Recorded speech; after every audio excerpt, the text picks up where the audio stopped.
La cérémonie inaugurale a débuté avec les interventions du bâtonnier national, du premier président de la Cour constitutionnelle et du ministre d'État à charge de la justice et garde des Sceaux.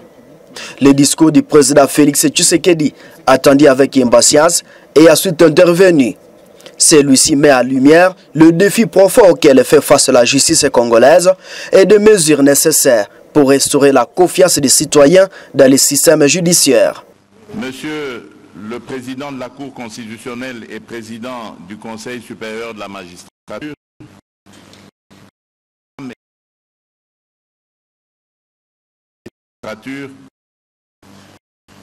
honorables députés et sénateurs, mesdames et messieurs les membres du gouvernement, monsieur le président du Conseil économique et social, messieurs les membres des institutions d'appui à la démocratie, mesdames et messieurs les membres du corps diplomatique et représentants des organisations internationales accréditées en République démocratique du Congo, monsieur le bâtonnier de l'Ordre national des avocats, mesdames et messieurs les représentants du système judiciaire en vos titres et qualités respectifs, distingués invités, mesdames et messieurs, c'est avec une profonde solennité et un immense sentiment de responsabilité que je me tiens devant vous aujourd'hui à l'occasion de l'ouverture des États généraux de la justice en République démocratique du Congo. Cet événement crucial nous offre l'opportunité de scruter avec l'unité l'état de notre système judiciaire, d'identifier les défis qui entravent son fonctionnement et de tracer ensemble les voies de sa renaissance. Ma présence en ce lieu n'est pas un simple acte protocolaire destiné à être inscrit dans les lettres de noblesse du ministère de la Justice. Elle est plutôt le symbole de mon engagement ferme de restaurer la justice de notre pays.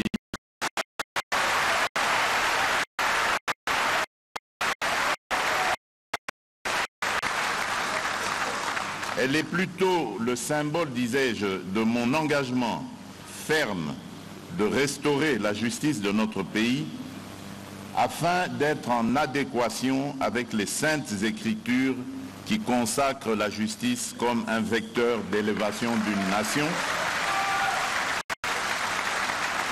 Ainsi qu'il est écrit dans Proverbe 14, verset 34, « La justice fait la grandeur d'une nation ».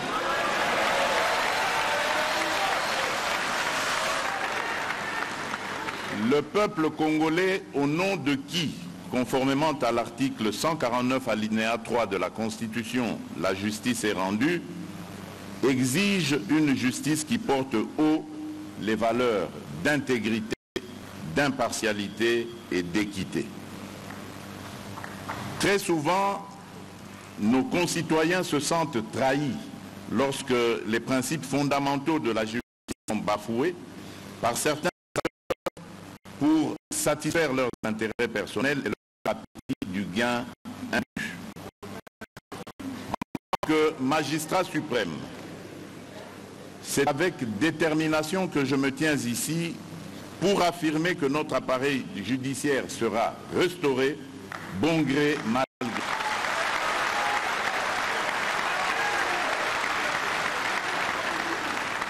Un minimum de volonté de nous tous suffit pour que nous ayons un appareil judiciaire fort, exempt du dysfonctionnement et de divers maux qui le rongent, pour ainsi redevenir un sanctuaire où nul n'est au-dessus de la loi et où chaque citoyen, riche ou modeste, trouvera la part qui lui est due dans la distribution de la justice.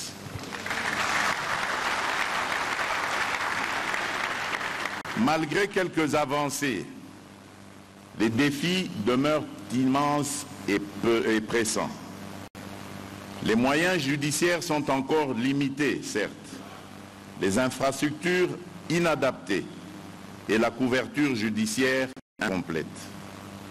À cet égard, j'ai instruit le gouvernement d'accélérer la construction de nouvelles infrastructures judiciaires et surtout la construction d'établissements pénitentiaires pour résoudre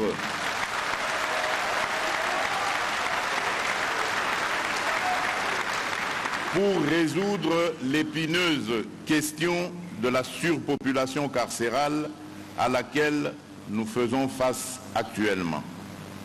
J'attache du prix à cette question. Mais au-delà des moyens matériels, il est des antivaleurs plusieurs fois décriées et qu'il faut à tout prix éradiquer. Il s'agit principalement de la corruption et de l'impunité.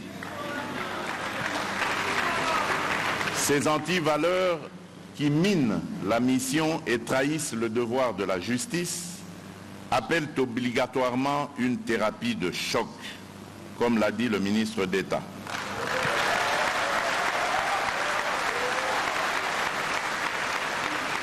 Mon engagement à ce sujet est solennel et inflexible. Notre justice sera purgée de ces fléaux pour que le statut du peuple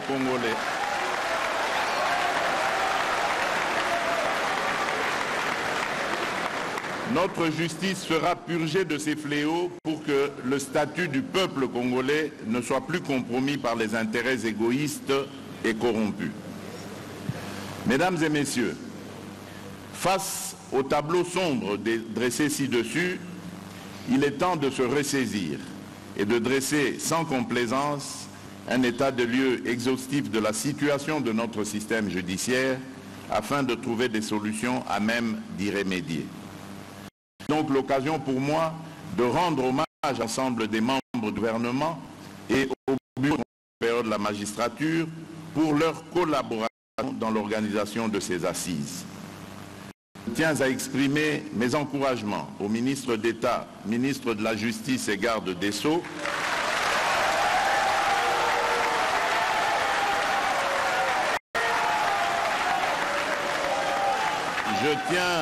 Je tiens à exprimer mes encouragements au ministre d'État, ministre de la Justice et garde des Sceaux, pour cette initiative d'organiser pour une énième fois les États généraux de la justice après ceux organisés en 2015.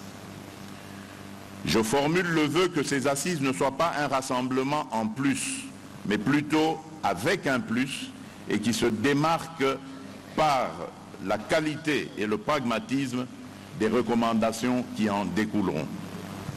À ce propos, le but n'est pas de remettre en cause les conclusions et recommandations de celles de 2015, mais de procéder entre autres à l'évaluation du niveau de leur tout en proposant des actions concrètes à compter ensemble avec celles qui seront issues de cette deuxième édition.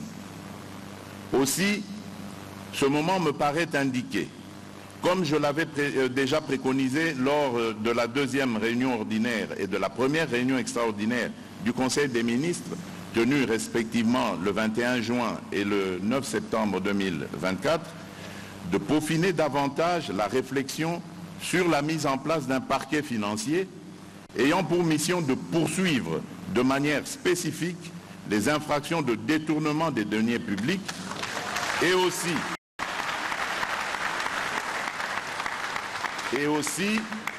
sur la possibilité de créer un service national du renseignement pénitentiaire qui devrait être capable d'anticiper et de prévenir des évasions à répétition que nous connaissons et qui aura notamment pour mission de coordonner efficacement la surveillance et la sécurité au sein de nos établissements pénitentiaires.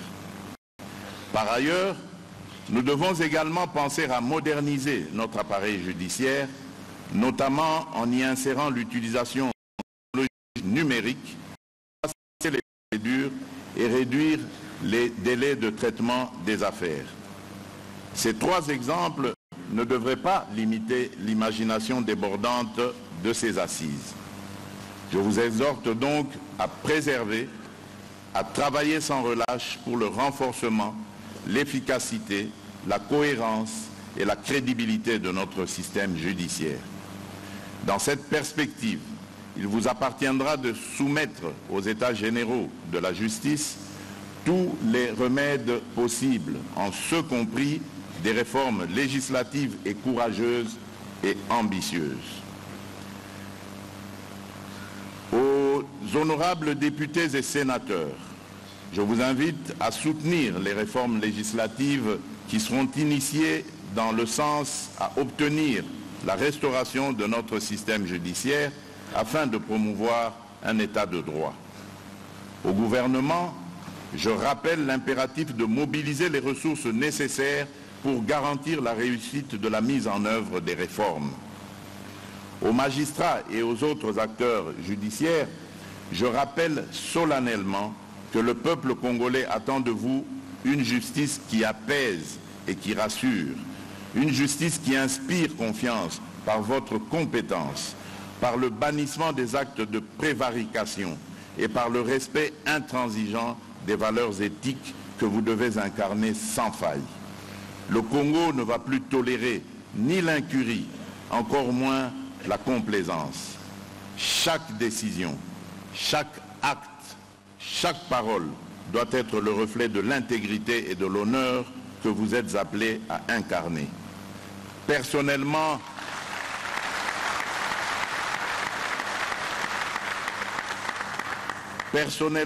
je crois en vous et que, loin d'être la risée de la société, vous pouvez encore donner le goût de ce noble métier à nos enfants pour qu'ils aspirent à devenir des magistrats et à appartenir à votre corps d'élite. La nation observe et sachez que tout manquement, toute défaillance, tout compromis avec la probité et la droiture sera désormais sanctionné.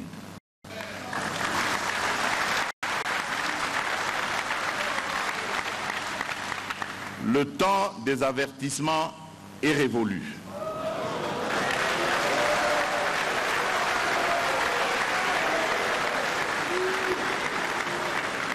C'est avec une fermeté sans concession que seront prises les mesures nécessaires pour extirper des rangs de la justice ceux qui trahiraient leur mission et par ricochet leur serment.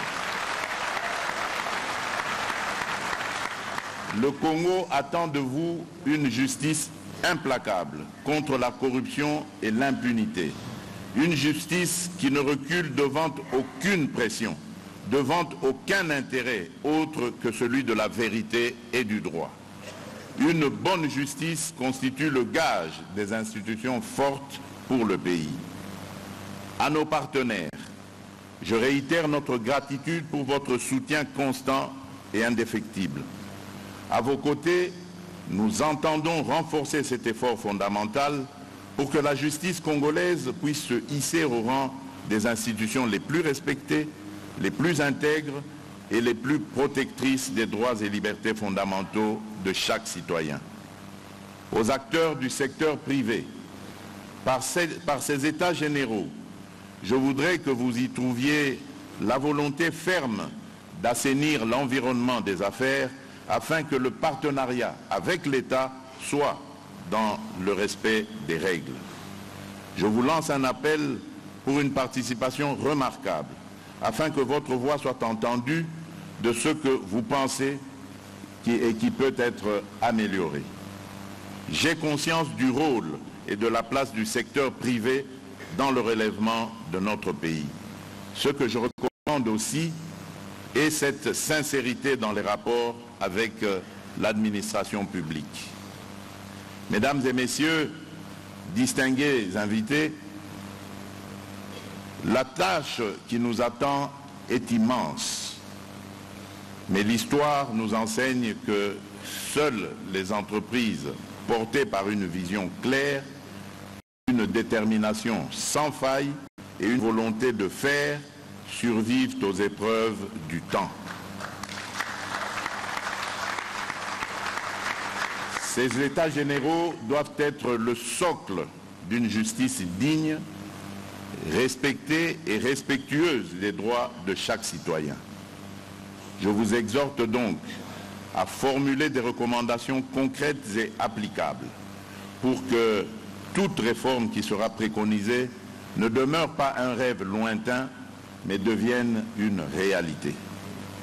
En terminant mon allocution de ce jour, je nous rappelle encore ce que disent les Saintes Écritures dans Psaume 106, verset 3, je cite, « Heureux ceux qui observent la loi, qui pratiquent la justice en tout temps. » Au programme de cette activité figure un exposé d'orientation méthodologique suivi de la consommation de 8 groupes thématiques qui travailleront sur les causes de la maladie du système judiciaire congolais et proposeront des solutions concrètes pour y remédier. Plusieurs personnalités politiques et acteurs du secteur juridique sont déjà sur place, manifestant l'importance nationale de cet événement.